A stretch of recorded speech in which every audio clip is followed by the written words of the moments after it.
Lamer Gamers. This is Simply Travis and Rowdy 5000 for the Lamer Gamers podcast. And in today's episode, we're going to talk about a whole bunch of stuff, including Fallout 76 Wastelanders, Final Fantasy VII Remake, Predator Hunting Ground, Streets of Rage 4, Nier Automata, Game Pass hitting 10 million subscribers, along with a quick nerd alert for the Xbox Series X. The Last of Us 2 was leaked, but it has... Oh, God. Yeah, Rowdy is very unhappy about this. I am distraught. He's needed some time. And there is a new release date, though, so that ought to make you happy. It has definitely changed from indefinite. Yeah. Also... the Assassin's Creed Valhalla announcement, along with some stuff we dug up about the game, and Indivisible launched on the Switch, but the developers didn't know about it. So, see, it seems to be happening a lot these days. Yeah, man. Cooking Mama, man. It's conspiracies everywhere. All right, guys. Now let's put on some blindfolds and jump to a giant flying mech to fight in the most epic of battles with what looks like a Home Depot on steroids in the latest episode of the Lamer Gamers podcast, Become as Gods Edition. Become as gods. Become as gods. Become as gods.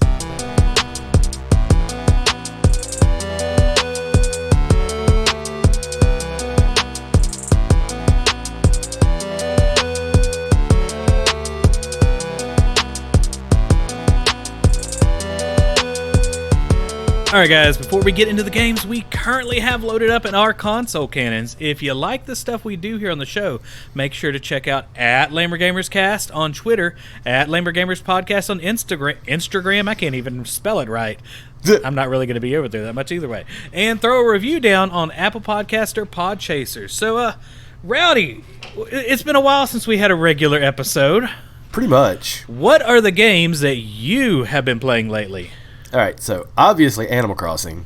Well, yeah. Is there anything but Animal Crossing? You wake up every day, you find your fossils, you find your money tree, catch a couple bugs, a couple fish, and then go ahead and save and wait for the next day. That's how life is right now. But beyond that, the Final Fantasy VII Remake, dude, it's awesome. I love it. It's awesome. So, in comparison to the OG Final Fantasy, how long is this campaign, I guess, this version of Final Fantasy VII? All right, so here's the deal. I don't know how long the original Final Fantasy VII is. I've never really played it beyond, I guess, the first Mako, whatever the hell. Macarena? Everybody's called it Mako Reactor for years, but then this new one came out, and everybody says Mako in the game. But I've only played it when you destroyed the first Mako reactor in the original Final Fantasy VII. So I've talked to friends, and they have varying lengths of the game that they played. I have one friend who put over 100 hours into the game, and other friends who were like, oh, yeah, I beat it, probably 50, 60 hours, somewhere in there. So it just depends, but so the Final Fantasy VII Remake, I guess Part 1, they would call it, it only takes place in, oh my god, I forgot the name of the city now. Midgar? No, Midgar, yes. Midgar. Ah, I got it! So it only takes place the game. in Midgar, which in the original game lasted anywhere from about 4, 5, 6 hours for people. They have turned those 5 hours into a 30-hour campaign this time around. That's insane. I'm about, I think, 21, 22 hours into it. But did you enjoy the extrapolation yes. of gameplay? Okay. Well, I mean, I didn't play the original one. Okay. So I don't know 100% how much is expanded upon, but I would guess all the side missions. Because there were a good bit of side missions added into this one. And, I mean, they're pretty fun. Little fetch quest type things. You can earn new abilities, new materia, things like that in it. It's pretty fun, man. I'm at a point in the game right now where I have to finish up a bunch of side missions because there's about to be a no turning back point in the game. So I guess I'm fairly near the end of it, I mean, I bet I'll probably put anywhere from 30, 35 hours into it. But it's super fun. I thought about streaming it because we've been doing a lot of streaming lately, but I wouldn't talk very much during that one just because I'd be too into it, reading the story and all that good junk. Yeah. Is the whole game, do they read out everything in the game like it's all voice acted? Oh yeah, it's all voice acted. So that's pretty cool that time around. Although when it first came out, there were some audio issues. It seemed like a lot of background noise was louder than the voices. So I double checked the sound settings and everything was fine. I don't know, there must have been a patch or something. It all sounds good now, but Fancy. You know how this is.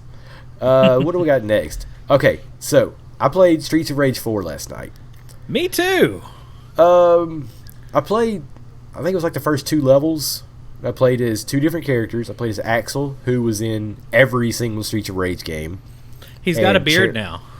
Yeah, I guess that just means you're older these days. It's like just throw a beard on him. He'll look older. That's how it works. He's a man now. Then I played as Cherry, the woman with the guitar. And yeah, I liked playing as her because she was way faster than Axel. I guess because she's younger. I've played as every character but Cherry. What do you think so far? So, as far as the controls go, I mean, it controls like the old versions. You were telling me, though, I need to do the legacy controls. Yes. Because they're a little bit better than the new age ones where there's all sorts of weird button combinations or ways to do things. It feels a little so the new age stale. one, the new age one, it's like everything has its own button. And that just doesn't feel like Streets of Rage to me. Because most of the time, the Streets of Rage games were on Sega Genesis. 3 buttons, man. You had 3 buttons. So the legacy controls makes it to where you only have 3 buttons. And to do like your specials and stuff like that, you have to push multiple buttons at the same time. So it feels like the older games. And to me, it feels a lot better than trying to use shoulder buttons and then all 4 of the face buttons. Like, it feels way better with the 3. I do like the shoulder button for the backhand, though. That did come in really handy whenever I was fighting. But so far, out of the 3 characters that I've tried, and I don't remember any of their names, and the only reason why I remember Axel is because you said that. Axel was probably my least favorite character. I'm really a big fan. I've talked about this a lot. Controls are such a big thing for me, especially in games like this. And he just felt too stagnant. He just wasn't moving in ways that I thought worked. And even though the slowest character on the game, which is the big beefy dude with the robot arms, I don't remember what his name is. Rowdy, what's his name? I don't remember. I remember Axel, Blaze, and Cherry, and I don't remember his name. Big arm dude. Well, big arm dude, he might be slow, but he has his special move, reaches his arms out and grabs them from far away. So you can actually connect a lot easier with him than most of the other characters. And then I played as the other woman who doesn't have a guitar. Huh? Blaze. She was really fun. I still think, though, she felt a little stagnant. I like that she did some jumping specials and things like that, but it doesn't really move your character forward like you would expect, like in a game like Street Fighter, right? Yeah. Where you do a jump forward, you cover some ground. You know, this might be, I guess, a little more realistic to real life, but it just feels like everything's too slow for me. And you have to it's easy to line up with the bad guys, but I don't know. Just not enjoying it the way I thought it was. Art style is really good, though. I am enjoying the art style looks really good. My whole thing with Streets of Rage, though, is that the first 3 games, to me, were almost perfect beat-em-up games. Mm-hmm. And the specials in some of them were just so amazing. Like, you hit the special button, and it, like, calls in cops who rain down fire on people. Yeah. And then, like, in this one, like, one of Axel's special moves is, like, an uppercut. Yeah, and I don't know. The combo system's kind of fun, but I almost feel like I want to enter in commands for special moves. Like I said, I guess I'm thinking too much original Street Fighter 1. I kind of miss that control concept. Street Fighter 1 was awful. Dude, you're wrong. Anyway. So a big concern I have about this game is the fact that you knock over a garbage can and you somehow can just find turkeys and eat them to heal.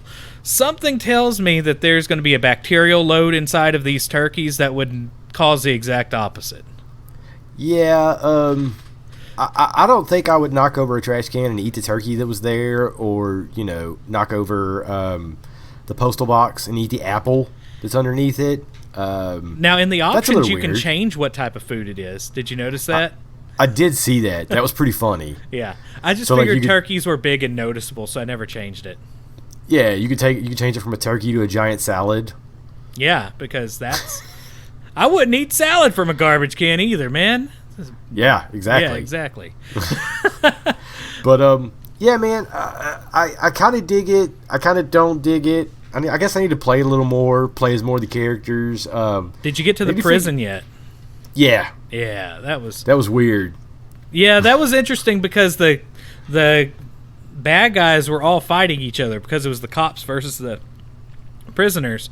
Granted, all these prisoners, of course, had like full-on knives and pipes and, weren't in prison suits. Yeah. Not a very good prison system. It was pretty crazy. Yeah. But I guess I need to, unlock the retro version of the game, or the retro levels, and then unlock all the retro people for the battle mode. Because apparently you could play as a lot of the people from the series. So I'd at least like to get to there. I just don't want it to be a slog. Yeah, that's kind of what I feel like. I think it really needs to be a multiplayer game. Rowdy, we're just going to play this and get through it. We'll get through it together, Rowdy. Yeah, probably. Just knock it all out. Yeah. Well, there's been another... I'm going to jump to this one real quick. Since we're talking about games that are slogs... Fallout 76 Wastelanders. You people that are listening to this podcast, I did this for you. I just wanted to be able to tell. I downloaded about 100 gigabytes for you. I went through and played probably another 5 or 6 hours for you. I regret everything. Okay, so I'm just going to talk about it. I'm going to get this out of my system. Fallout 76 Wastelanders is not that good. At this point, you're still dealing with the same base game that is not fun to play. Adding story elements to it does not make it any more fun. It just makes you struggle until you get to the story elements. Now, the few story elements that I've gotten to weren't very good. The NPCs are lifeless. The voice acting has been terrible, with the exception of the first ghoul that I meet in the bar. And do you know who voices that ghoul? Who? I like him. Jason Mewes, the guy that plays Jay from Jay and Silent Bob. Are you serious? Yeah, that's him. Whoa, I did not realize. So the thing that drives me crazy with him, though, because I was stupid. If you're going in and playing this game and you haven't played in like a year, because we all stopped about the same time. Yep. You have like a level 20 character because apparently you suffered that long. Keep playing with that. Don't start a new character, because this really expects you to be able to be around level 20 before you can even start anything in the Wastelanders. So just pick up at that storyline. Mm-hmm. Don't you just go like back to the main vault and it starts there? Yeah, you pretty much go back there. There's some people that are out there talking. They're like, "Hey, did you hear about the treasure?" And you're like, "Treasure? No." And then there's treasure in them thar hills. We're gonna trick some people into treasures, and it wasn't very well done. And then you just kind of get thrown in the middle of some factions and stuff going on. It's very forced is the problem.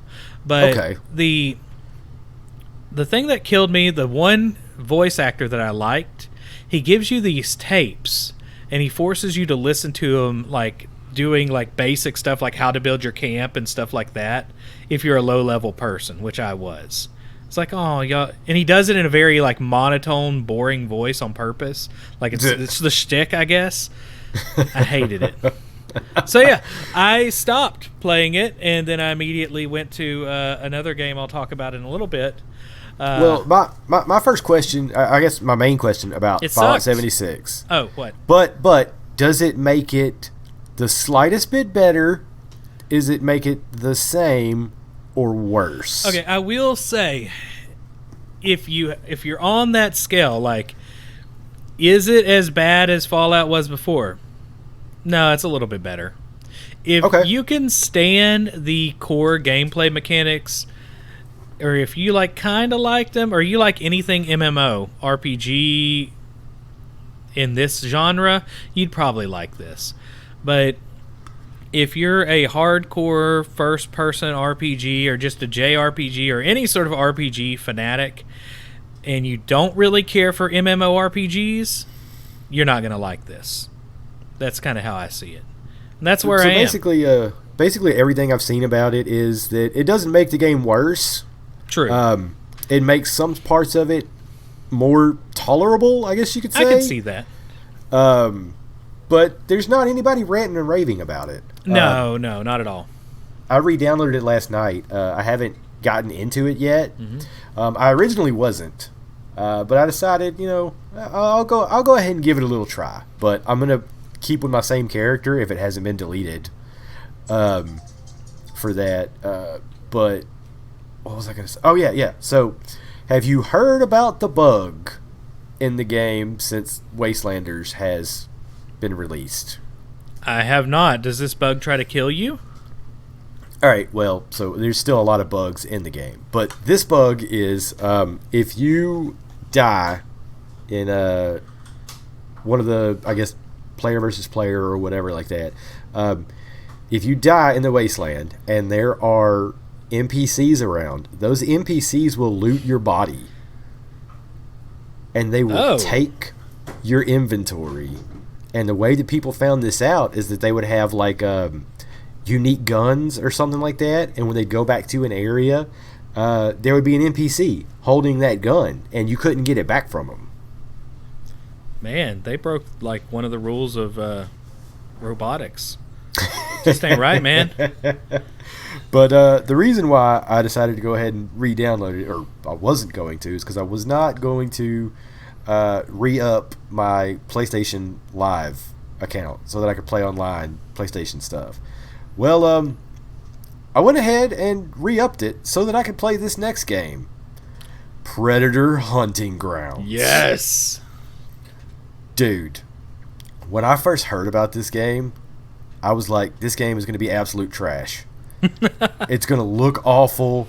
It's going to play awful. Nothing about this game is going to be good. The people that made it, Ilphonic, they should have stuck with Friday the 13th. This wasn't going to be any good. I saw the price. It was $40. And I was like, yeah, I mean, they're already selling it under full price. Mm-hmm. And the closer and closer it got to release date, I was like, yeah, this stuff looks kind of cool, but it's not for me. So a friend of mine has it. And the first day that it was around, sat there, watched him play it, played a little bit myself.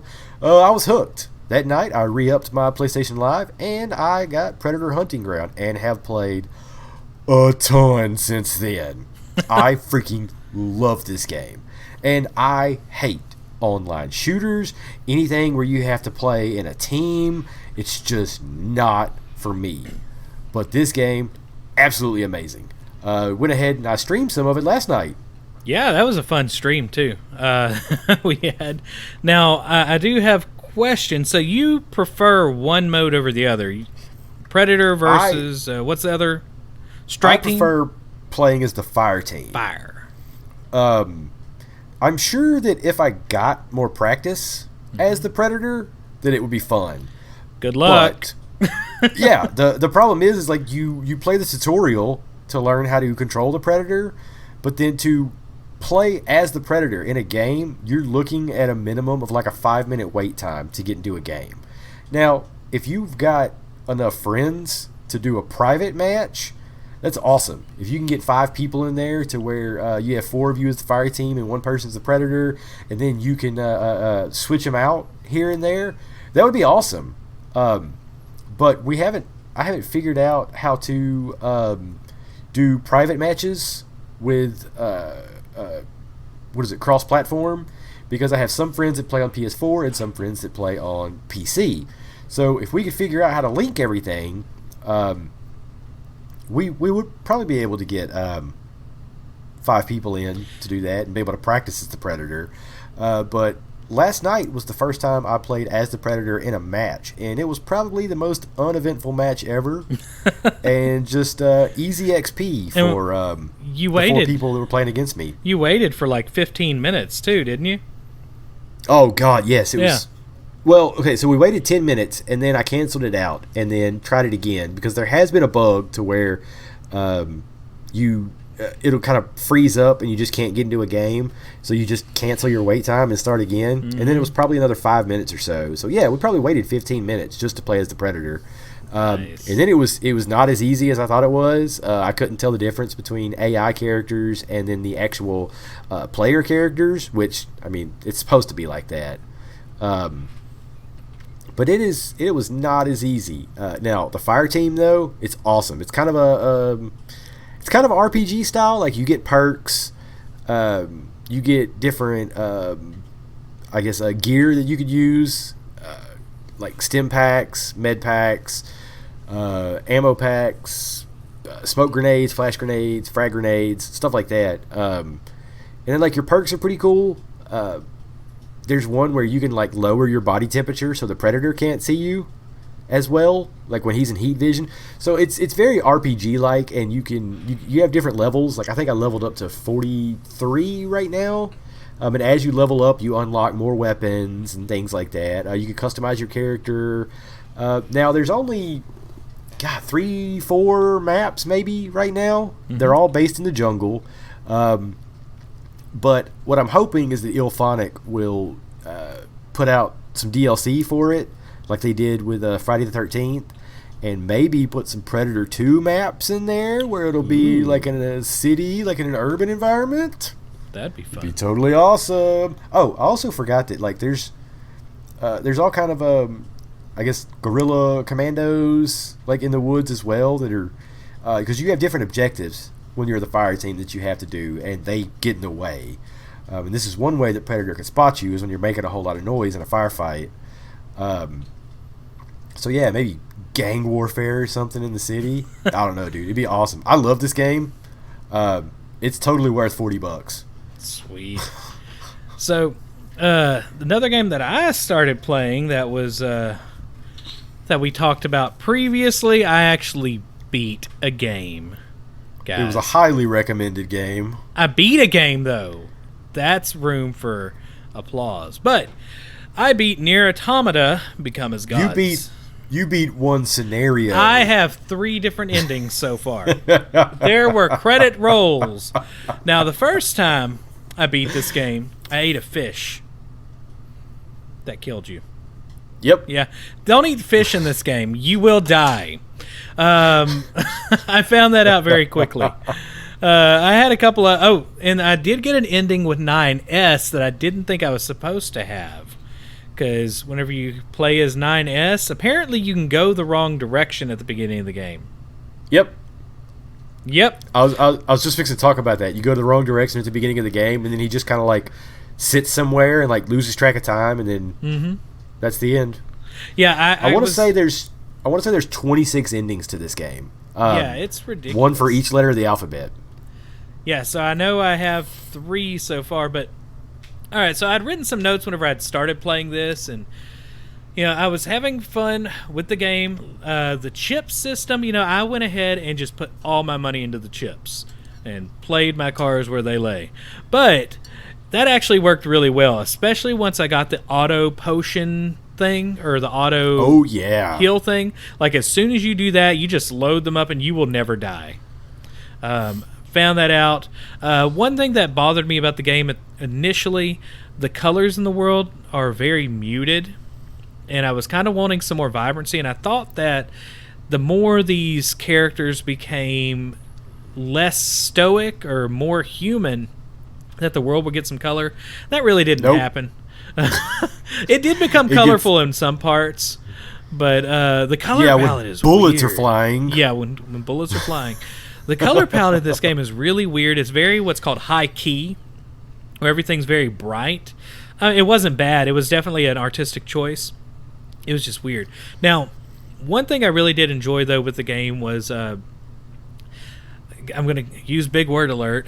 The game uses cacophonous sound and repetition in a lot of interesting ways. So they use repeating a lot of terms, or the robots are making noises everywhere, and it's just constantly just crazy sounding, and it's supposed to overwhelm you. Like, that's what I'm assuming they're trying to get at, and that's, I guess, why they use the bullet hell fights in there too, because they really try to overwhelm you with swarms of spheres in this game. But that soundtrack, though, I don't think my wife liked the soundtrack that much, especially because of the human voices in it. You know, kind of like at Xenoblade Chronicles X, once you throw in the human voice and you can start noticing words, even though the words weren't in English, you still kind of like knew, okay, it's starting over again. Oh, he walked 20 feet away but then had to walk back because he forgot something at the shop. It's starting over again. That's what I imagine she was thinking.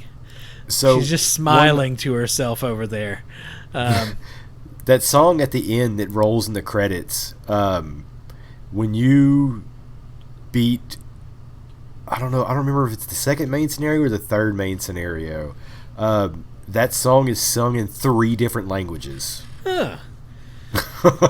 So it sounds like English, Japanese, and French, I think. And it's different singers for each one, and it gets super epic. So, okay, speaking of endings, how many times can a boss transform? Seriously. I mean, have you ever played a Final Fantasy game? Yes, but I felt like the final boss in this game, and I don't really want to ruin it.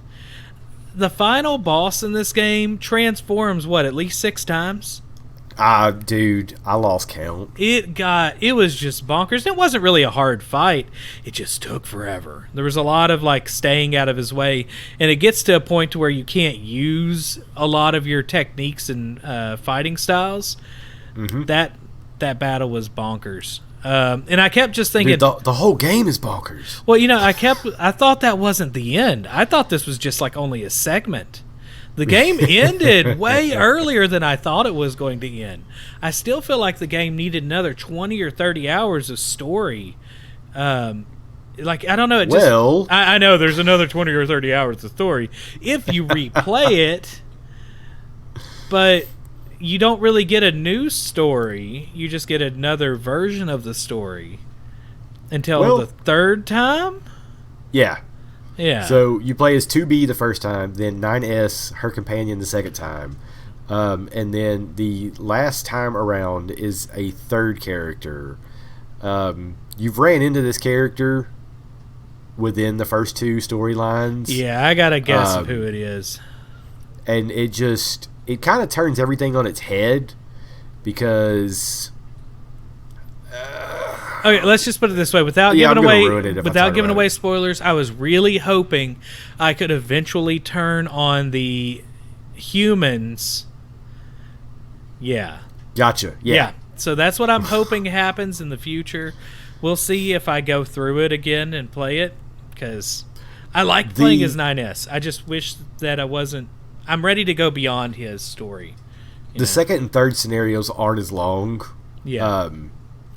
So you'd be able to knock them out pretty quick. Yeah, especially you get to keep all your good stuff too. Oh yeah. Yeah. So I figure everything's going to go fairly quick.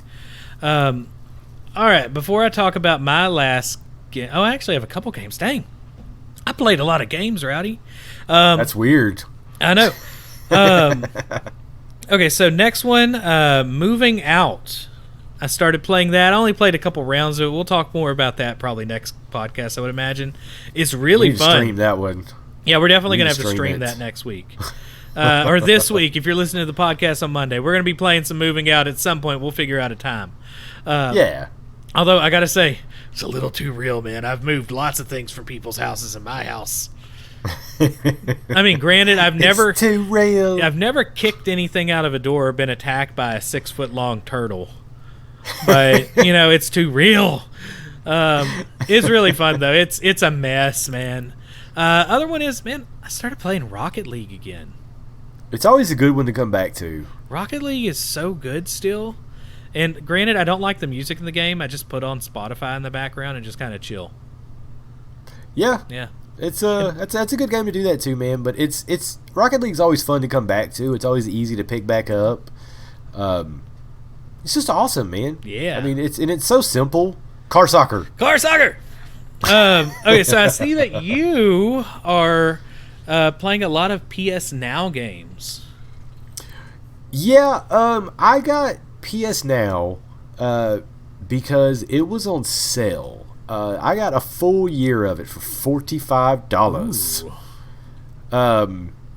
So I thought I would check it out mainly because I wanted to play Control, and it was on there. So I started looking into it because I know that when PS Now first started, it did not catch my attention just because it was all about streaming. Mm-hmm. So they wanted you to stream these games. You didn't download them. They wanted you to Stadia these games. Kinda, but at least like it was PlayStation games, and you already knew they were good games, and you didn't have to buy them straight out like Stadia. Yeah.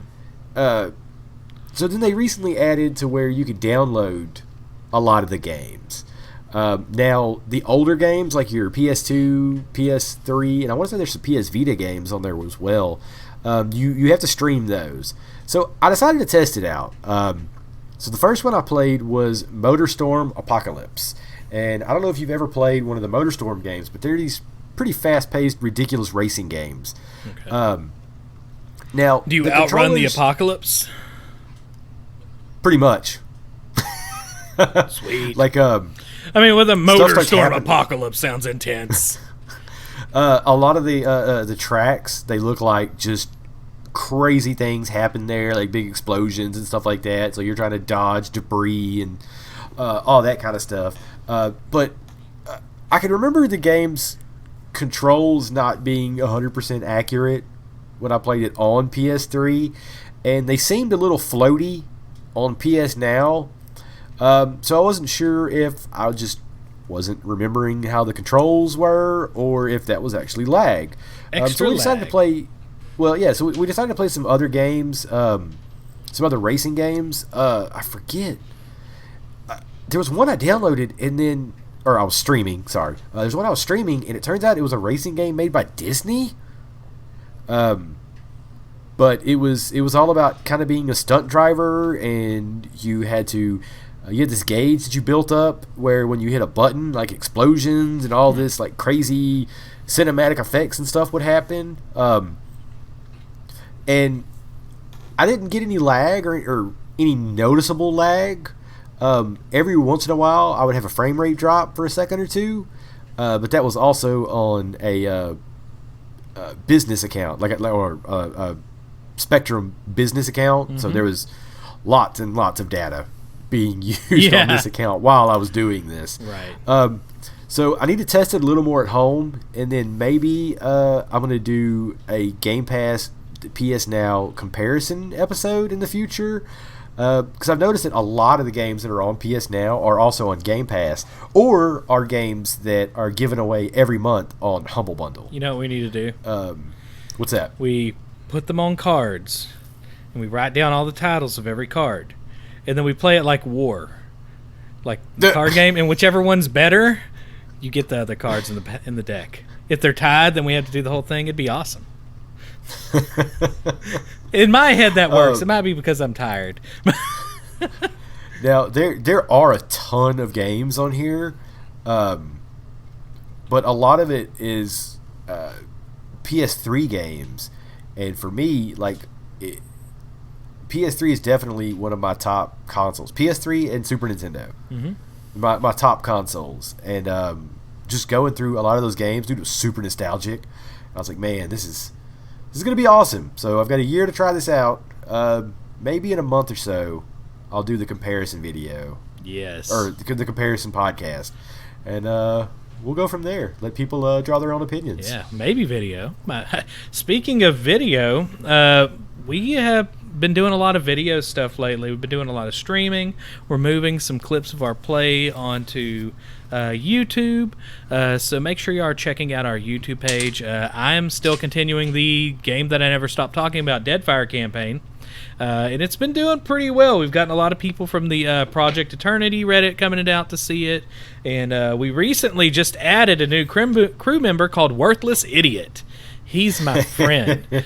He's an imp, and he wants to eat seagulls, which is perfect because the goddess Helia is constantly sending seagulls to poop on my ship, making it a literal poop deck. So it all works out.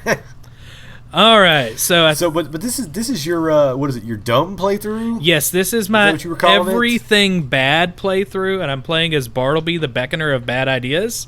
And the whole purpose is to make all the worst decisions. So I've been playing beforehand, finding out what I can do wrong. Right now we're in Nekataka, if you go to watch it, which is the big city. I just threw somebody's body into a fire because her spirit was needing some help. Stuff like that. It's been a little weird. So. Nekataka, I think I went there last summer. Yeah, Nekataka's tough, man. All right, guys.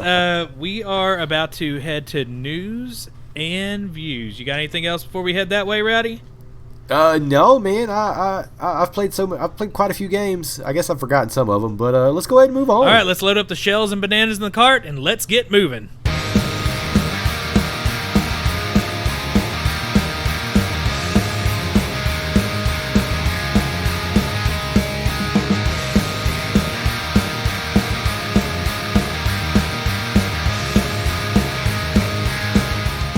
Alright guys, before we get started with the news, I want to give a shout out to our friends over at parallaxmedia.one. They're a good old school gaming journalism website that has decided to help spread our podcast around to the masses, so drop by and check these guys out. Now, I have a PSA, a public service announcement.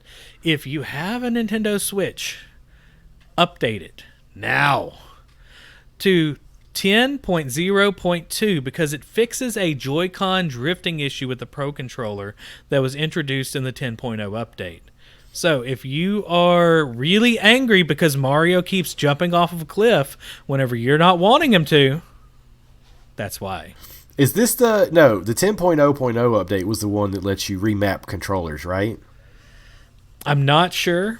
I'm pretty sure it was that one because that was a huge deal because that helps out people with disabilities who need to remap controllers to cool. third-party controllers and stuff like that they could use with their disabilities. I've even seen there was a guy who rigged up the Xbox One. What do they call that? Basically, the controller for people with disabilities. He rigged it up to work with his Switch so that his daughter could play. I want to say it was Breath of the Wild.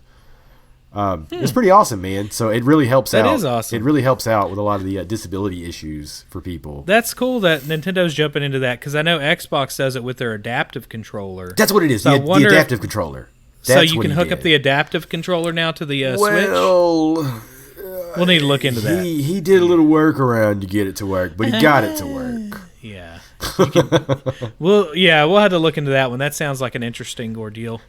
All right, so in Nintendo Doomed news, because you know they've been Nintendo Doomed since the 1800s. That's crazy. Yeah, I know. There is no Nintendo Direct in June now due to the work from home orders in Japan. Now, there is a story in the Washington Post by Simon Denyer that assumes that Japan is in general just has a lack of technology in the business world. Many are still using faxes, and there's little awareness of cloud computing or video conferencing tools. And generally, Japanese culture, especially business culture, focuses on face-to-face meetings instead of online meetings. So that's the assumption of why Nintendo just can't get this together right now, but it looks like we're going to be not getting an E3 for Nintendo. Man, you don't know what you're talking about. I'm sad. I guess we should have put this in the rumors section, but it's been said. Nintendo's like, nah, dude. Yeah, we're not going there. But maybe it's a good thing that everybody's taking a step back from all this stuff because I know there's just so much crunch and stress this time of year to try and have all your E3 presentations together. Right. There's a there's a documentary about when they started making the newest God of War, and how much stress everybody was under just to get the E3 demo ready, because Cory Barlog, the creator of God of War, he decided that he was going to play the game live at E3 instead of have just a demo reel with a live studio orchestra and all this stuff. So maybe it's a good idea to kind of take a step back and just relax during June, July, E3 type. You know, the thing is, Nintendo really doesn't need to release anything for E3 because they can pretty much just put out an update for Animal Crossing and nobody will care. Yeah, because I'm still gonna play Animal the hell out of Crossing. Yeah, Animal Crossing has taken the world by storm. These tiny little animals on islands with Tom Nook have just sold insane amounts of copies. According to analyst Super Data, it states that Animal Crossing has sold more than 5 million digital copies worldwide, making it the best-selling single-month game in console history. Apparently 360 no-scope in Call of Duty Black Ops 3. That's crazy, man. Yeah. Yeah, Tom Nook took out Black Ops 3. That's insane. But what's crazy about that is that's 5 million digital copies. Yes, that does include the physical, which, I mean, the physical copies, that's part of the reason why it's... We all know why it's so big digital. Nobody wanted to go to the store to get Animal Crossing. Exactly. Yeah, but you could have gone to GameStop to get it. Yeah. But I mean, it's just such the perfect little life sim right now, and everything is, there's order to the game. There is, people are really big into having little things to do every day, to having I can't think of what the word is, but you have a pattern of activities that you're doing a day, and it's not being disruptive like everything is right now. Our whole way of life has been disrupted. This game, you make your own. So here's a little side question, I guess I could ask. How do you feel about digital copies? Because I know there's a lot of people out there who really love physical copies, people who really love digital. I used to be strictly physical for Switch, but digital for everything else. And I know that sounds ridiculous. How do you feel about this? Okay, I'm in general pro-physical, mainly because after seeing what they've done with the Wii and the downloads, the Wii shops, and all these different online stores, if you ever have an issue with your system and you want to play an old game but you can't go and download it if you had to buy a new system, you're never going to be able to play it. At least with these physical copies, they might not have all the updates, but at least you can go back and play them 10 or 20 years from now without having to go through just an insane way to figure out how to load it onto your system. Get what I'm saying? Yeah. Because, there's so many games for the Wii U or the, even the Wii that you could only get digitally. And if you had an issue with your hard drive, or like me, my graphics processor fried in the Wii, I'll never get to play those games again. Well, so for your Xbox accounts and your PlayStation accounts, you could re-download those. Just not if the store isn't there anymore. Now, that is a big difference, though, in, Nintendo's approach to Xbox and Sony's approach, too, if you think about it. There are still some games, though, that you can't get in the Sony store and Xbox store due to licensing issues. Yes. But the thing is, though, if you bought the game, because there was a big deal about, what is it? There was a Tron game that came out that was pulled from stores. And I know on Steam, if you had bought it, even though somebody else couldn't buy it and play it now, you could still download it. Because there was a game that I bought years ago. Do you remember the game Rock and Roll Racing? Oh, yeah. Okay. That was an old Rare game, wasn't it? Oh, yeah. It was one of the first. So, there was... Wait, no. Blizzard. Oh, it was Blizzard. That's right. Blizzard game. That's what it was. Okay. So, there were some people who decided to make, I guess, like a remade version of Rock and Roll Racing, and they called it Motor Rock. Well, when the game came out, it was pulled from shelves, or I guess pulled from the Steam store, because they didn't have the licenses to put it out. So I had bought the game within the first couple of days of it coming out, because I loved Rock and Roll Racing. Well, Motor Rock, I can still download that to this day on Steam. Even though nobody else could buy it, I can still download it. So I guess it just depends on the system, the provider, and stuff like that. This got even more sidetracked, because the main point I wanted to make is if we actually move to a mostly digital future, do you think game prices would go down? You know, I think that is part of the equation, the manufacturing that goes behind them. But import, export. Yeah, import, export. All that taxing that goes with that. I mean, I think that is part of it. And I remember that was part of Nintendo during the Wii U era, trying to get people to really buy their digital games. And they would give you, you bought like, what was it, 5 games and you get a free game on the Wii U. There was some sort of special pricing set up. It was like points or something like that. Yeah, some point system. And part of that was because they were really trying to push digital, but part of it was also because nobody was buying the Wii U, and it was really hard to keep games for companies to really want to buy Wii U games and just have them sit on the shelf. Yeah. You know, so you can always get it digitally. It doesn't matter where you're at, you know? Yeah. Unless you're out in the woods and you have dial-up internet. I think me, you, and one other person bought the games for the Wii U. Yeah, it was just us 3. Yeah. Now, we are getting into that era, though, to where everything is so digital. And I've gotten to the point, and this kind of goes into what we're going to be talking about next. But, I'm a big nerd when it comes to the Game Pass stuff. But if there's a game I really like, I still go out and buy the physical copy. Yeah. One, it's usually way cheaper later on. But 2, I want to keep it because I do like having that physical object on my shelf, or something to just have and know that I can play it again in the future. I'm running out of shelf space. Yeah. Yeah. Well, let's go ahead and hop into that. Xbox Game Pass now has 10 million subscribed users. That's pretty awesome, man. That is insane. You are looking at about $100 million a month in revenue from that service alone. Because that's a minimum, what is it, $5 for the bottom Game Pass? Or is it $10?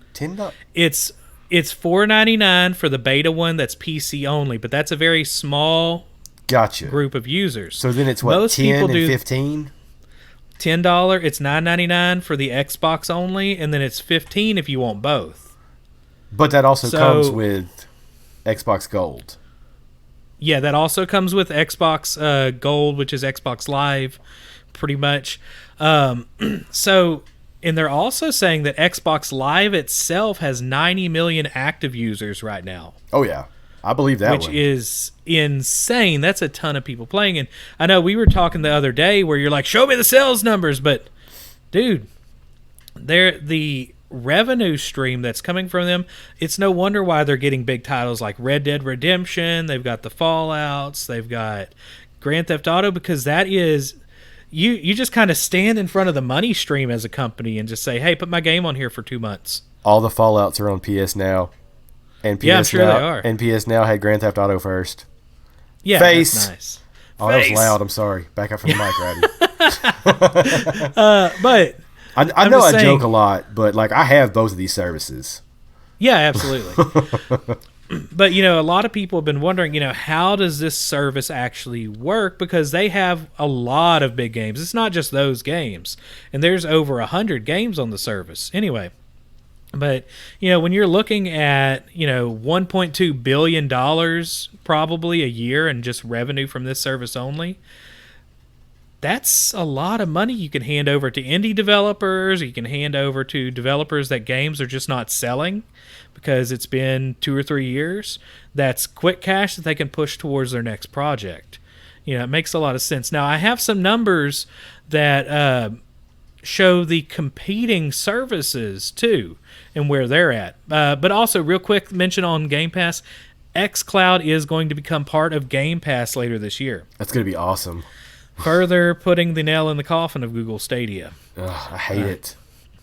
Google's already analyzed this episode and just knocked us out a couple dozen users, listeners. All right, so EA, which is their competing subscriber, EA Access and Origin Access has hit 5 million subscribers last year, which is a pretty good amount. Mm-hmm. Sony's PlayStation Now subscriber base only has 1 million. They reached that in October. Apple and Google haven't disclosed numbers for Apple Arcade or Google Play Pass, so we don't know about them specifically. And NVIDIA's GeForce Now service has reached 1 million users. So, NVIDIA GeForce, I think, would be the only other one I would consider getting, just because you could link up a lot of your Steam library and Epic library to it. But I'd be a little iffy about GeForce as well, because there were quite a few companies that have pulled their games from it after the beta. Apple Arcade and Google Play, that shouldn't even be considered in here, man. That's all mobile stuff. It's mobile games. It doesn't scale the same, and I think I might be one of the only people who still subscribes to Apple Arcade so that I can play little games on my Apple TV. I mean, and they got the newest Shantae game as a launch exclusive for a little bit there, man. And if you've listened to this podcast, you know how much I love the Shantae games. But Ratty loves him some Shantae.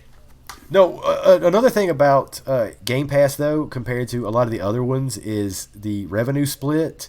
That Google Play Pass, look that up and see the revenue split on how much the developers get compared to how much Google gets for it. It is ridiculous. There's no point in even trying to put your game on Google Play Pass. Now, EA Access and EA Origin, I have the free Origin account, I think. Well, there's that time where EA was like, you have to have an Origin account to do anything. Yeah. And everybody hated it. And then the EA Access, I mean, it's kind of worth it to play some of the old games, but right now, the only thing you're really getting for EA Access new is Anthem. and who wants that? And I'm sure they've got is it FIFA? That's EA, yeah.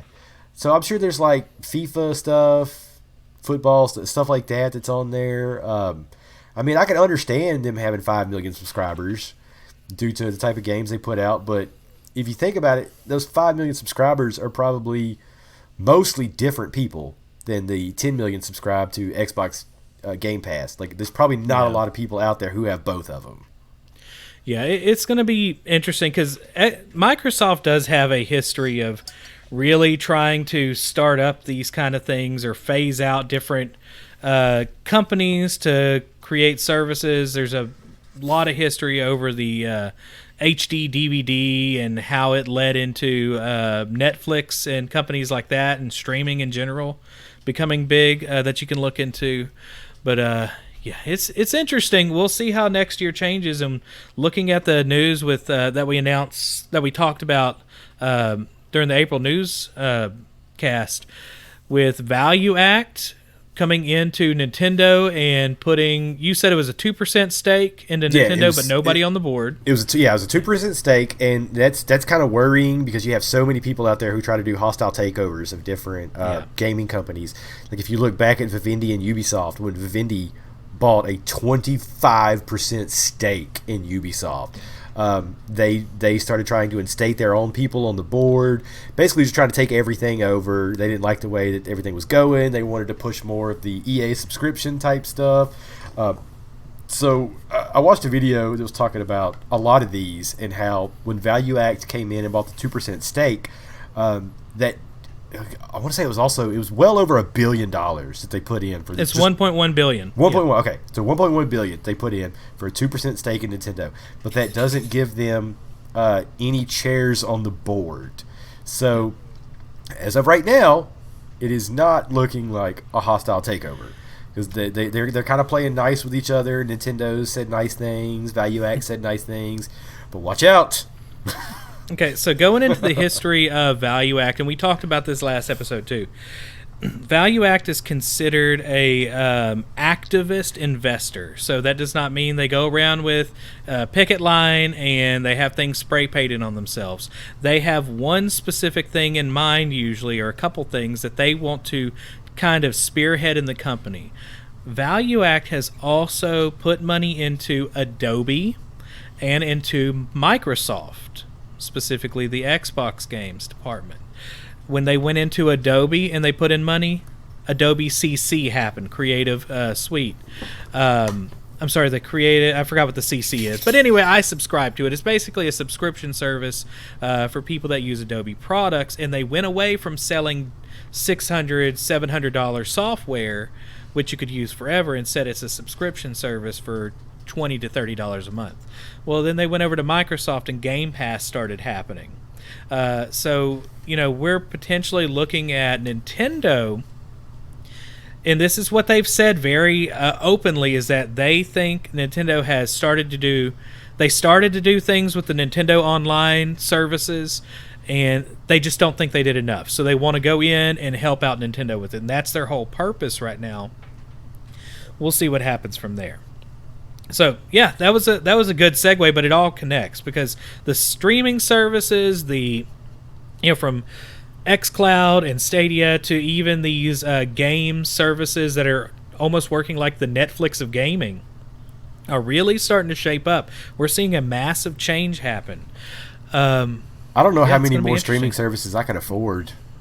Yeah, I've shed a lot of streaming services. Between Netflix, Hulu, Disney Plus, Game Pass, PS Now. Everybody got rid of cable. Rooster Teeth first. Oh, man, that's a lot. Yeah. So everybody got rid of cable. Yeah. Subscriptions. Got internet that's about the same price, and now we're just getting all the subscription services. Oh, yeah. That are about the same. Yeah, it's pretty much what it did. All right, nerd alert, Rowdy. Nerd alert! I'm going to go to sleep. All right. Go take a nap. All right, the Xbox One Series X has announced that they are going to be using variable rate shading. Okay, or VRS. Variable rate shading is a feature that determines where best to allocate resources on the screen. For instance, in a racing game, it will break down resolutions on different parts of the screen. So if you're doing a racing game, the highest resolutions would be in front of your car and your car. But anywhere where there's movement, they drop the resolution down. Now, you can think about this resolution in boxes, essentially. So you have like pixels, right? Well, they would instead keep the same color with 2 pixels stacked vertically or 2 pixels stacked horizontally, or a grouping of 4 pixels together and just keep them the same color. Now, this works really well in games with movement. You don't actually notice that this is changing, that the screen has lowered resolution only in specific sections. So real quick, would this be like when you're watching like an action movie or something like that, and where when the action picks up, like if you were to like pause it, you could tell the resolution is lower on parts where places are moving? They use this a lot in streaming, or the same concept in like streaming on Netflix and Google Play movies is one of the worst about this. Gotcha. Because they stream these 4K movies, but they're terribly condensed in certain areas. It's like pixel artifacting almost. Gotcha. But it's done in a way to where your eyes are not supposed to notice it. So you're focused in one area, and there's a lot of movement going over here in the next area, and so our eyes normally wouldn't understand it. Well, the thing with this is that it adds about 10% frames per second increase in games. But the problem is, if you're using a game, it doesn't work with everything. If you have a game with a lot of movement, a lot of the backgrounds switching and moving, it's fine, it's easy to use. But if you're using like a top-down game, I know I think it was the new Gears Tactics game. You can do the VRS on the PC, but it makes everything look really pixelated because it's a game that's very static. The screen doesn't really change the background at all, right? Dude, and you want that high resolution everywhere. I'm still upset that is not on Xbox yet. Oh, yeah, that is true. Now, here is something, too. This is rumored to be on the PS5, but it's not confirmed. So, we'll see. It probably will be, though. I mean, it just makes sense. It's just a way to save your computer from doing extra processing on things you're not going to notice. So, all right. And the PlayStation 5 is going to need it because it's weaker. Oh man, I just ticked off somebody. Your mom's weaker. Like, PlayStation 5 is going to be a behemoth, and it's going to have. Speaking of the behemoth, better first-party games. Tell us about these first-party games that are on the Sonys. So, like everybody reported, The Last of Us 2 was delayed indefinitely. Whenever I first heard that, my stomach dropped. I have been waiting on this game. Dude, I've been waiting on this game for a long time. Last of Us is definitely one of my top favorite games of all time. The story, the way it played, it was just a great combination. Oh, I can't bring it to words, I guess. Just how amazing it was. So it was delayed indefinitely, and the first thing I thought was they were just going to wait till PlayStation 5, which, I mean, I was cool with. It'd probably look better on a PS5, probably play better. Well, over the weekend of, I guess it would have been, the last weekend in April, because this is going to come out on May the 4th. So not the May last. the 4th be with you. Yes. So the last weekend of April, The Last of Us 2's story was leaked via some videos that somebody had posted online. So obviously the first thing that Naughty Dog, Sony, and the rest of the world think is it's a disgruntled employee, because Naughty Dog has been in the news recently due to crunch at the studio. This happens a lot. This sucks. But everybody thought that it was a workers' dispute. So when Sony and Naughty Dog announced this happened, they also announced a release date for June 19th. So the original release date was May 29th. So this is less than a month afterwards. They also released that they were now able to produce enough of the physical copies as well. Because that was one of the things they were worried about. But, I mean, they had us worried there for like 2 weeks, man. That was crazy. So, since Last of Us is being released on June 19th, another big Sony first-party game, Ghost of Tsushima, has now been pushed back to July 17th, because Ghost of Tsushima was supposed to release in June. Ghost of Tsushima is made by Sucker Punch, the people who made the infamous games, and those games are amazing. Now, I don't know if I'm going to get Ghost of Tsushima. I mean, I'm all about the PlayStation first parties, but I just haven't seen enough about this game yet, and I just have, Sekiro flashbacks when I see some of this. I mean, it's very samurai oriented. I don't know 100% what's going on, man. I don't want to play another Soulsborne. I don't want to play another Sekiro, man. So PTSD, man, post-traumatic Sekiro disorder. It's true. I mean, I had the conversation today with somebody about that game. Everybody in the world loves Sekiro except me. I'm the only person, man. Oh, man. But yeah, so that one's coming out July 17th. So we now have firm release dates for two of the bigger PlayStation exclusives. Last of Us, man. Last of Us 2, when that comes out, man, I hope I'm off work. Oh, man. Okay, so this next one, I was only expecting to talk about this for a couple seconds. And then I found all sorts of news on it I haven't seen. There is a new Assassin's Creed game coming out, Valhalla. Now, have you watched the video for this yet, Rowdy? Not all of it. I've only seen the highlights. Okay, so it looks like it has insanely high production values. It also seems to take some cues from how they lay out things from the Vikings series on the History Channel, which is really good. I don't know if you've seen those yet. Nope. It's a little mystical. It's a really good series, visually stunning. But here's the thing. Valhalla will be developed by 15 studios. That's ridiculous, simultaneously. man. Odyssey was only done by 10. So, Ubisoft has confirmed the full selection of teams supporting Ubisoft Montreal on this game. They are Ubisoft Sofia. There's a lot of Ubisoft studios. Ubisoft Singapore, Ubisoft Montpellier, Ubisoft Barcelona, Ubisoft Kiev, Ubisoft Bordeaux, Ubisoft Shanghai, Ubisoft Chengdu, Ubisoft Philippines, Ubisoft Quebec, Ubisoft Bucharest, Ubisoft Pune? Sure. With additional help from an external partner, Sparasoft. That's crazy, man. That one's the random one out on the side. But good news, if you're a fan of Black Flag and Origins, they're going to be working. The game director of that game will be the creative director of Valhalla. His name is Ashraf Ismail. So there should be some similarities if you're a big fan of those. I think you were telling me earlier that Black Flag is the best one. Black Flag is my favorite Assassin's Creed game.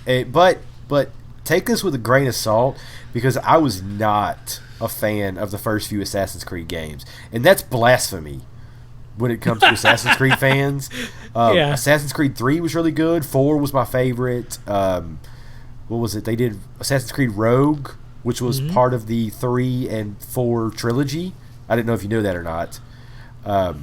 In Assassin's Creed Rogue, you play as the father of the character in Assassin's Creed 3, the son of the character in Assassin's Creed 4.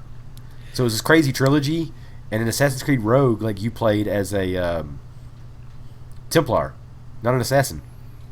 But yeah, so then it got real weird. Like, they started releasing like Unity and God, what were some of the other Syndicate? I like Syndicate, Assassin's Creed Syndicate, the one that took place in England. But then it just got weird. There were all these bugs and everything in it. Well, then when they decided to kind of just reboot everything, and then they started again with Origins, they started throwing in a little of the mystical stuff. I should have played them. They get rave reviews. Origins and Odyssey. So I have Odyssey. I need to play it. It's sitting on my Xbox. I just haven't started it. Man, I need to go back and play these because people have rave reviews, and Valhalla looks amazing. So I'm hoping, and based on what I'm about to read in just a second, it seems like there's going to be less sneaking, but there will be some sneaking aspects to it. It sounds interesting. Now, the thing that drove me crazy about the, they had this super epic, trailer. Everything looked like Hollywood movie stuff, and then it's like #be like a Viking is just slammed on the screen out of nowhere. I'm just like, why did you do that? I hate hashtags. All right, so I got some bullet points here. Do you want to like go back and forth and we'll read them as intense and Viking-like as possible between us two? Or sure. Assassin's Creed start Valhalla throws players axe first into the 9th century England, an age of warring kingdoms and Viking conquest. As Ivor, a fierce Viking raider, you'll lead your clan to build a new home amid England's fractured dominions.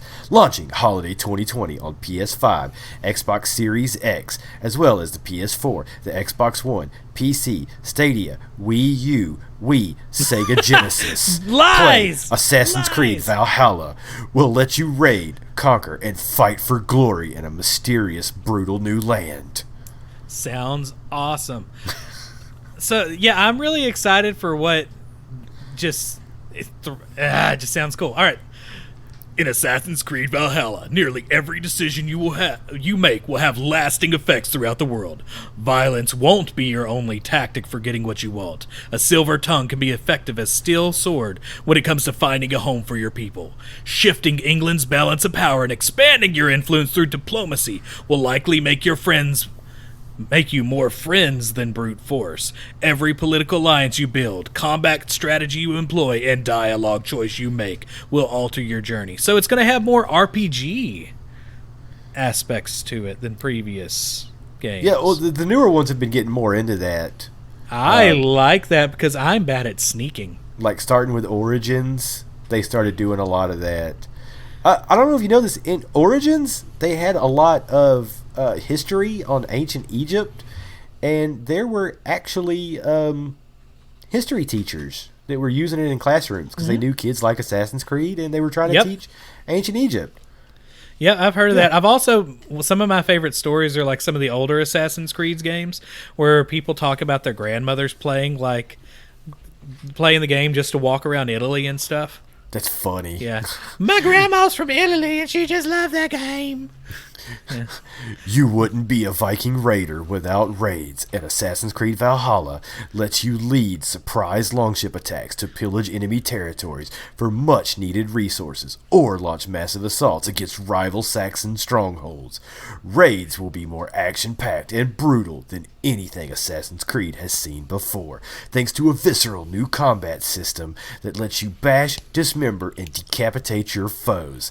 Ivor will be able to dual-wield axes, swords, and even shields against the greatest variety of enemy types ever seen in Assassin's Creed. And if you want to mix it up, the return of the Hidden Blade allows Ivor to assassinate targets with deadly precision. So that's where the sneaking is going to be. It's going to be raids. That sounds so much more fun than trying to sneak in and not be caught. I didn't know they took the Hidden Blade out. Did they take the Hidden Blade out? I mean, it in says Odyssey? It says the return of the Hidden Blade. I don't know if it was Odyssey or I'm getting Origins. confirmation over on the side here. It's just making faces at me. Don't know, but they're saying it's a return of the blade, so there's going to be Viking blades coming from your arms. Well, no, like the Hidden Blade in all the games. That's how you sneak and kill people. Like it's one of the best weapons as an assassin. I just didn't. He says know he that. doesn't think it's in it. Oh my gosh, is that even Assassin's Creed at that point? I mean, that's weird. Yeah. I mean, I understand they were trying to like kind of not necessarily soft reboot it, but trying to start over. But I didn't know they took the Hidden Blade out, man. Dude, so I was going to a local Renaissance fair one year, and I was going to dress as Connor from Assassin's Creed 3, and I had like these hidden blades that were made out of like I don't know what they're called. The things that you use your drawers. The things that are the metal. Yeah. The drawer sliders. Yeah, they were made out of those and magnets. Like chest of drawers and stuff. But then that was the one time that I got the flu in the past decade or so, and I did not go. Oh, man. So one thing that's cool in here, too, it looks like you're going to have long ship attacks. It sounds to me like Age of Mythology, but you get to be on the ground. That's how I'm going to imagine it in my head, because I always played as the Vikings, the Norse. Be nice. If I they worshipped bring back, Odin, Rowdy. Be nice if they bring back the naval combat from Part 4. Yeah. All right. Playable as a female or male, Ivor leads a clan of Norse people across the icy North Sea to flee Norway's endless war and dwindling resources. If they hope to survive, they'll have to build a new home in the hostile lands of England. There, you'll provide for yourself and your people by constructing, customizing, and upgrading your settlement with new buildings like barracks, blacksmiths, and tattoo parlors, all while recruiting new members to grow your clan. So I'm a little scared of this part. I sometimes like world building mechanics or base building mechanics drives me kind of crazy, but it makes sense for whenever the Vikings would go in and raid, they would have to have some sort of base in a sense to work from. So yeah. I'm going to get a barbed wire armband tattoo just like everybody else. All the tattoos. Get face tattoos like Mike Tyson and go up there with some tigers. All right, so one cool thing is this is included. They're going to use what's called the Smart Delivery for the Xbox Series X. So if you buy it on the Xbox One X and then like 2 years down the line you get a Series X, you get you get it whenever you have the Series X, and it'll be the upgraded version. So you don't have to buy both. So it's going to be one of those games that do that. Cyberpunk 2077 does it too. Smart thing. Yeah. All right. So, yeah, the game sounds interesting. I'm hoping to see some actual gameplay footage. I'm curious how much of that that was showed some gameplay footage or at least assets from the game. So, because some of the games nowadays, they're looking pretty darn good. Yeah. All right. Next up, some weird news. Indivisible launched for Switch. And everybody knew about this except for the creators of the game. So according to Mike Zamont, who is a project lead and lead designer, he explicitly says he's not a lead programmer. He's also worked on Skullgirls. He tweeted that said, "Hey, that thing that everybody wanted, Indivisible RPG, is out right now for the Switch in North America. Feel like you missed the announcement? You're not alone. Our team found out because people on Twitter said us congratulations. I had no idea, but there it is." Nice. Yeah, it also says the Switch version of Indivisible itself is great. The porting group did seriously excellent work. Runs at a stable frame rate, even handheld. However, the old build that was apparently now released doesn't have co-op, New Game Plus, or anything else recent. He checked himself. No release date announcement, no lead up with PR at all. It's missing current features like co-op. The eShop art is wrong. Dang. Yeah, he doesn't sound happy. This launch does not represent the quality standards of Lab Zero. It just doesn't. I'm sorry, it wasn't us. But hey, it's 20% off. So Nice. yeah, It's also on Game Pass. it is on Game Pass. I just haven't played it yet. Yeah. All right, so that's pretty much it for the news. We only have a couple of things for the fake news and rumors section. So I think we should just go ahead and jump into it. What do you think? Yeah, all right.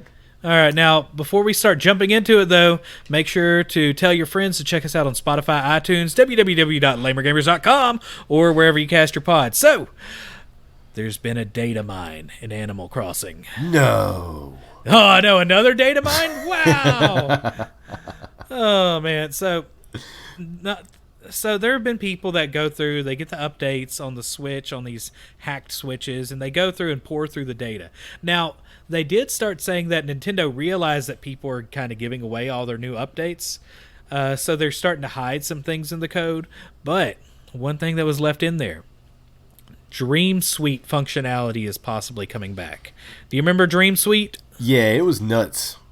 Yeah, so can you explain it, or do you want me to explain it? Because I'm trying to remember what all it is exactly. It was basically you would go to it was like a shop in Animal Crossing. Like you go there and then you lay in this bed, Take some melatonin, and they hypnotize you or whatever. You fall asleep, and then you could put in this code, and it would take you to either I want to say it was either other people's towns or towns that people from Nintendo had built.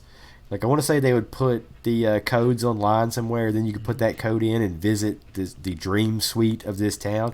It was really weird, but with all of the updates that have come with New Horizons, I'd like to see what they do with it. They could really get crazy with it this time around. Yeah, and you could essentially visit the town and walk around and do stuff without the other person being there or knowing. It's just like an uploaded level, essentially. And without messing up their town. Yeah, exactly. So you could write all sorts of terrible things in their town, or they leave would pitfalls never everywhere, see it. and it would never happen because it was all a dream. dream. So yeah, next one and the last thing we really have today: the evil, pure terribleness of these people. The Last of Us 2 leakers. They figured out who it was. Now, if you don't know, and Rowdy is very unhappy about this. Dude, distraught.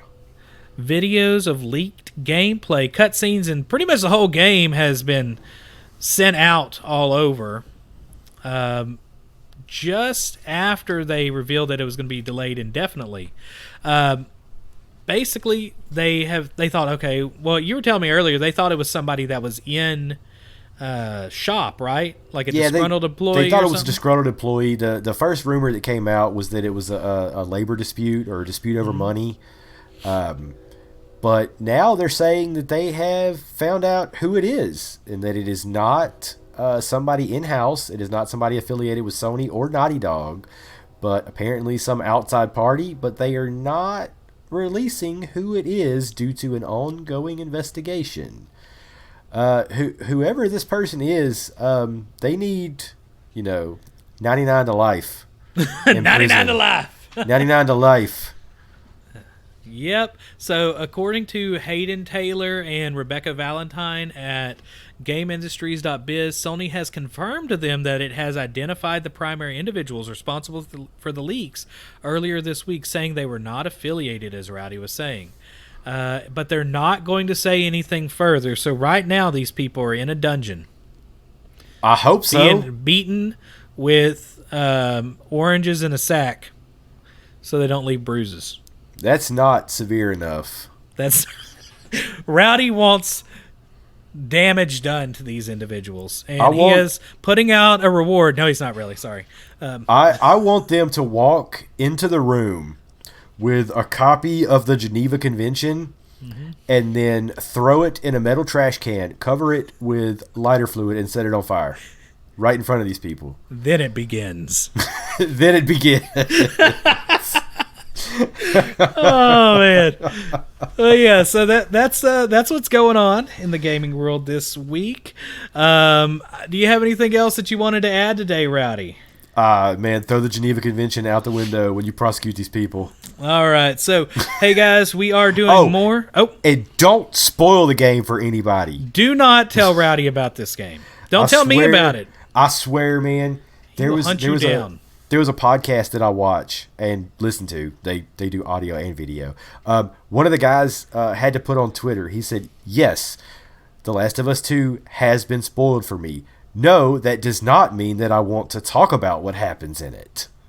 So please stop messaging me with more spoilers." Yep. Ugh. Well, guys, we are more active on twitch.tv/LamerGamersPodcast. Y'all make sure to check us out this week. I will have a schedule up. It looks like we're probably going to be playing some Moving Out this week. I'll do another round in the Deadfire in Nekataka, and we'll see what else happens from there. So, yeah, my work schedule is going to be a little crazy this week, so maybe I'll throw some Predator in there, maybe Final Fantasy, not sure right now. Yeah, you probably won't see. We've been really active the last 2 weeks, but we have jobs and we can't do it every day. Or our wives will start, throwing things at us, I guess. I don't know exactly. They'll throw the Geneva Convention book away. Out the window. Also, we got stuff on YouTube. I'm going to be working on hopefully getting our Animal Crossing.